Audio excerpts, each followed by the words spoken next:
Hey everybody, this is Sean Coffey with Bow Bend. If you're new to the channel, welcome.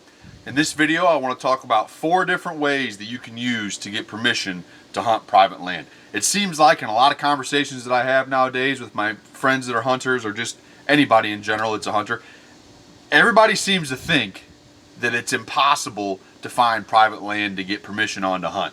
You know, everybody says, oh, everything's leased up or nobody's giving hunting permission anymore. And I personally have found that to be far, far from the truth. And over the years, I have gained a lot of permission to a lot of properties that I would have never even thought would have ever allowed me to hunt by using these 4 ways that I'm going to show you here. Over the years, I've just came up with a few different ways of approaching getting permission to hunt and keeping those properties after you get permission to hunt for years and years to come, keeping that permission. So, hope you enjoy the video. So, my first tip would be always be looking for properties to hunt. I'm always looking for new properties to hunt. I don't care if I'm driving down the road, I'm always wondering, oh, who owns that property? I wonder if they'd let me hunt. My mind's always set on that. Every conversation that I have with someone new that I meet, I'm always wondering, do they hunt? Or if they don't hunt, do they own property? Or do they know somebody that owns property that I could possibly hunt? You have to put yourself in that mindset at all times. And here's another tip too. Even if you already have a place to hunt, you need to have a scarcity mindset. And like all my spots, I don't think of them as permanent spots. In my mind, I'm always thinking I could possibly lose this spot. So I need to always be looking for new spots, because if I lose this spot, well then I can go ask this person or ask that person. You need to always have yourself in that mindset. Here's another thing I hear guys complaining about a lot, and that is the fact that, like, especially where I live out here in the country, there's a lot of people moving out from the suburbs and from the city out into the country and building suburbs out here.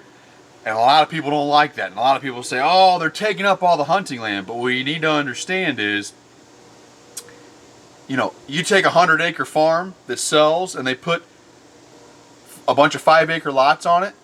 Well, now that 100-acre farm, instead of just being 100-acre lot that you could possibly get permission to hunt, now you have all these 5-acre lots that you could find permission to hunt. So that's all those extra spots that have opened up. So you need to start thinking in that mindset too. You just have to train your brain to, like I said, always be looking for new spots and always never be 100% comfortable.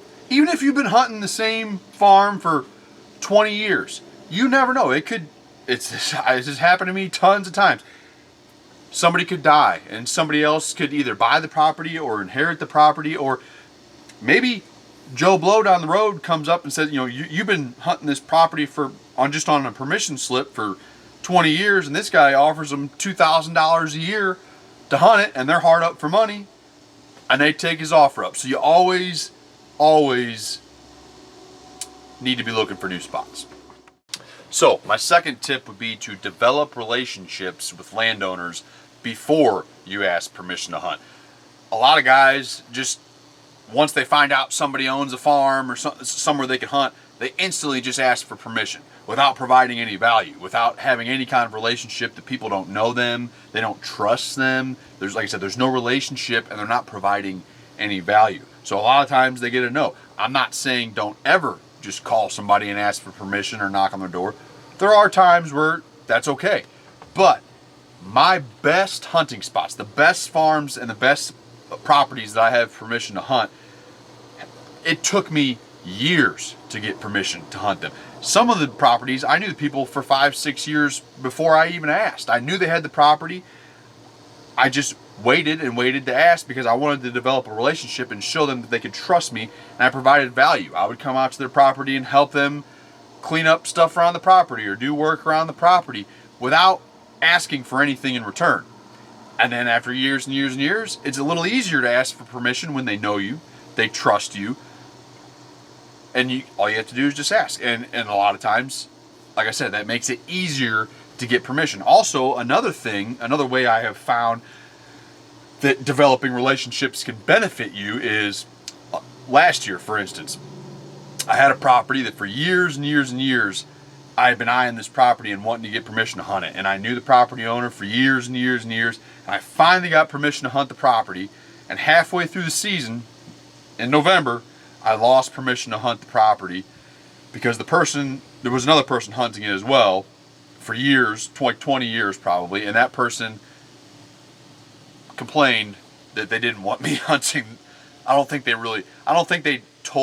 property owner told the hunter that I was going to be hunting, and once the hunter found out, they weren't comfortable with it. So anyway, long story, I got kicked out of that property, which sucked. I mean, it was a 70-acre, awesome farm that I had put a lot of my planning for my hunts that year into that spot, so it was kind of a blow in the beginning of November to lose a spot like that. Well, I have a neighbor behind me who I have known for 10 years now, have a relationship with. I've never once asked them permission to hunt, but I just thought, well, maybe, because I know they don't hunt, maybe they'll allow me to hunt. So I called them up, hey, is it okay if I hunt your property this year? Yeah, sure. So I lost one property, but I gained another one. But the only reason I got permission to hunt this other one so easily is because I had a relationship, and the person knew me, the person trusted me. They felt safe with me hunting on their property. So developing relationships is a huge deal when it comes to getting permission to hunt. So my third tip is to treat property owners like gold. This is more for after you actually get permission to hunt, to actually maintain that relationship with the property owner and maintain permission to hunt. But it's very, very helpful, and you would think that it would be common sense, but it's not always common. Some guys seem to miss this step. And so you always want to treat, like I said, that property owner like gold. You want to respect their property. You want to respect and follow to a T all the rules that they have for you. Even if you think the rule's ridiculous, follow the rule no matter what. Don't be driving around through fields, tearing up their fields. Don't leave gates open. Always close gates. Simple stuff like that. Like I said, that you think would be common, but isn't always common sense. Also, you want to, like every time I kill a deer, I always offer deer meat to the property owner. I always send deer sausage every year. I send gifts, gift cards, handwritten letters to the property owners showing my gratitude, expressing my gratitude for them letting me hunt there.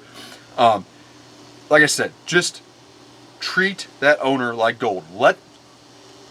Make them feel like which you should, appreciate them allowing you to hunt there. Also, another thing that people don't think about is treat their neighbors like gold as well too. I had a situation last year where a property owner who I've been hunting her property for quite a while now, probably 12 years now, she called me and said that one of her neighbors found a dead deer in her backyard and was wanting to know what they should do with it. Now, I live an hour away from this property, but I said, I tell you what, I'll come down there and I'll take care of the deer for you. And I drove down there, an hour down there, picked up the deer, drove an hour home, got rid of the deer for him. And guess what? That property owner, the neighbor, called me up and gave me permission to hunt her property. She was basically begging me to come hunt her property and help her get rid of some does. So it's stuff like that you, like I said, if you treat the neighbors like gold too, you might get another hunting spot out of that as well. It worked pretty well for me last year. So my fourth and final tip is that the old-fashioned techniques for getting permission to hunt still work today. I personally prefer calling someone on the phone or knocking on their door and talking to them in person. I don't send emails, I don't send letters, and I don't send text messages. I know there's a ton of information out there, a ton of guys talking about how some of those 3 techniques I just named work for them. I have never gotten any response personally from any of those techniques. That's why I don't use them, because to me personally, it's a waste of time. Why would I send a letter or a text or an email if I'm not even going to get a response? So that's why I don't use them. They might work great for you. I know they work great for other people because they have written about it and talked about it online, but they don't work for me, so I don't use them.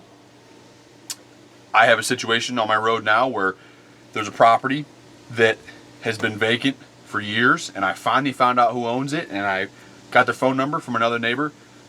I'm going to call that lady up just because I don't know her, and she doesn't live here. She lives quite a long ways away. So in that situation, calling her up, asking permission is the best way to handle that. When I call someone, or even when I knock on their door to ask for permission, I always try to get right to the chase. I don't try to do a lot of small talk and try to talk myself up and sell myself. call them up. Hey, my name's Sean Coffey. Tell them who I am. And say, hey, have you ever, I always like to approach this, have you ever thought about letting somebody bow hunt out here? Or do you let anybody bow hunt out here? I always also go straight towards, this has worked great for me, straight towards bow hunting permission. I don't ask permission to hunt. I ask permission to bow hunt for deer. That's it. And I have found that I have got a ton of permission just from asking permission to bow hunt. A lot of people are really weird, even in the country, about letting someone on their property with a high-powered rifle or with a shotgun even for turkeys. But they don't seem to mind letting somebody with a bow and arrow come onto their property. I've just found that a lot of people say, okay, yeah, you can bow hunt, but no guns. I get that a lot. So seems to be an effective way. And then I have also, in a lot of situations, I have one property that I hunt that originally I just got permission just to bow hunt. And then after a couple of years of developing a relationship and they can trust me, I called them up and said, hey, would you mind if I rifle hunted a couple days this year? And they let me rifle hunt. And then after that, hey, would you mind if I turkey hunted out there with a shotgun? Yeah, sure, okay. So, like I said, the old-fashioned techniques do still work. You just have to kind of approach it in the right way, and yeah, it should work for you. Just try it. All right, so I hope that those tips were helpful for you. Just remember, if you do get permission to hunt a property, don't just trophy hunt it. Go out there, kill some does. Most people want you to kill does. So get out there, kill you a few does too. Be respectful of the properties, be respectful of the property owners. And like I said, just get out there and ask permission to hunt. I know it's scary.